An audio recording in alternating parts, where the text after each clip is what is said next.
Mette Marie Skødt, velkommen til MMD. Først vil jeg gerne lige høre dig om din baggrund, hvorfor du er her og hvem du er. Tak for det.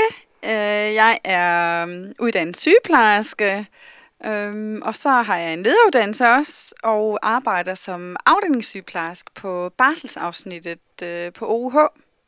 Vi er gået ind i et samarbejde med MMD i forhold til jeres projekt her i uge 9, hvor vi håber på, at nogle af de problemstillinger, vi står med i hverdagen, at I kan komme med nogle gode inputs til at løse dem på en ny og kreativ og mere teknologisk måde måske.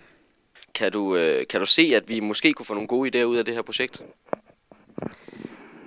Nu har jeg været rundt og kigge ved de forskellige grupper, og jeg synes, at der er rigtig mange gode idéer i gang rundt omkring. De studerende har en rigtig god forståelse for afdelingen, vi kommer fra, for de problemstillinger, vi har. Så der er nogle meget relevante ting, som de studerende er faldet over, og mange ting, som vi måske ikke selv lige vil have fundet på, og det er jo det, der gør det spændende, at der kommer nogle nye idéer, som er anderledes, og som måske mange gange udspringer. Det kunne jo være de næste brugere, det kunne jo være jer, så derfor er det rigtig spændende for jeres vinkel på tingene.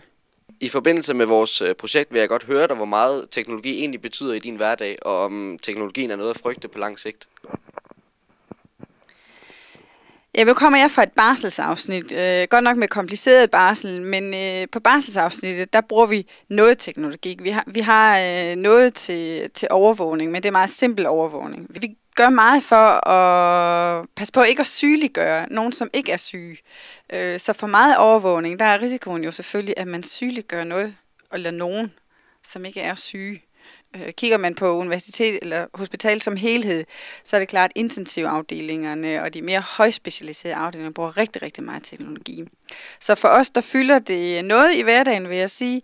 På nogle områder kunne det måske fylde mere. Der kunne måske være nogle af de udfordringer, vi står med, der kunne løses via teknologisk vej.